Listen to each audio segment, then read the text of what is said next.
Hey there! Bob from Oregon's Constant Garden. Welcome to the OCGFAM show to you, my YouTube buddies. What's going on?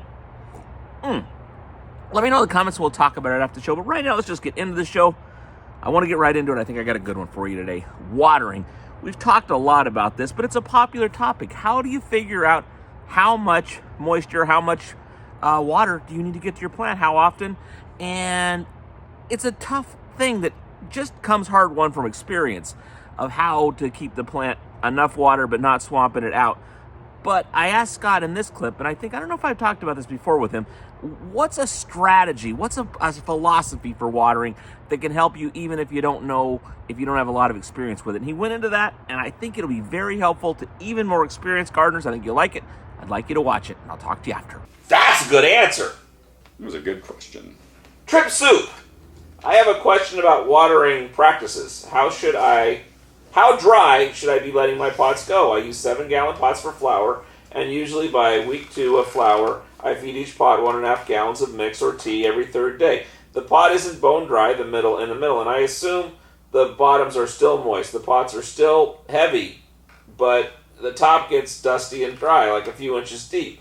I think it's due to the Herc and all that. I'm not having issues, but I'd like to know if I'm doing it right, or how others do their watering. I'm concerned I'm killing the microbes going dusty like this. But again, I'm no scientist.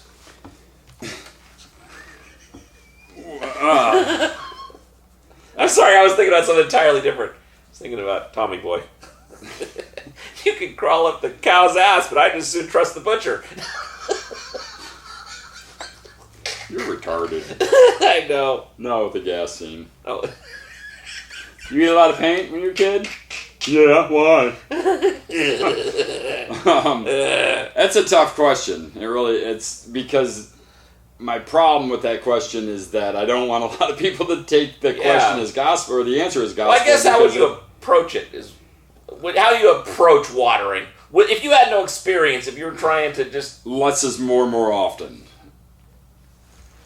Yeah. Then that's I'm a less volume more frequently, and then gauging it. I don't like doing the heavy soaking because I'm afraid of the root rot in the bottom half of the strata of the soil when it gets too wet. But generally, I don't like bone dry soil because it does. As you can suffocate your microbes with overwatering, you can dry them up and kill them through being too dry of a soil, especially your mycorrhiza fungus. So I like to kind of maintain a moisture. One of my growers, he now has a scale in his room. He brings in a brand new bag of number 4, weighs it, writes it down, and goes, that's the perfect moisture content. So I'll feed, and then when it gets back to this weight, then I know that it's ready. But in the years that must go for you to get a feel for this sort of thing, you would do less more often to be safer. And you can in always time, give them water, but once you give them too much, you can't take it away. And really, once you get into bloom, if you do it right all through veg, once you get into bloom, good luck keeping them hydrated all the way through. You just got to keep them watered because you've developed such a root mass from feeding them correctly in the veg cycle. But if you overwater in the early stages, you get behind you can't get ahead of drying them out again. You over soak the soil early when the root is, this is your root and here's your container, and you soak all this down. That's wet until it evaporates, but it has to evaporate through 20 inches of soil, so that's not happening. It has to evaporate through the walls, but you're in a hard pot, that's not happening. So it needs to be drank. And if your root's this big, it's not going to drink, and then my fear is that these roots, they don't want to go into that swamp. So they're like, man, we'll just come up here and go to the sidewall. And then this is always super dry because there's oxygen here, but down here there's no oxygen because it's a swamp. So they never, and I've had so many customers like get done, rip their root ball out and like, where's all my roots? And you find out that, overwatered too early. They, it's usually an overwatering in the earlier stages. They were creeped out by that soil. Yeah, they don't want it. It's, No. Yeah, you're not going to dive into a 40-foot deep cavern in the ocean without a snorkel. No. So these guys are in the same boat. So I think the key to over and underwatering is the earlier stages in the veg cycle to not overwater then, so that you can overwater in the bloom cycle because you're going to have to because of root development. If you run on the drier side in veg, the roots will keep developing to search for water all the time.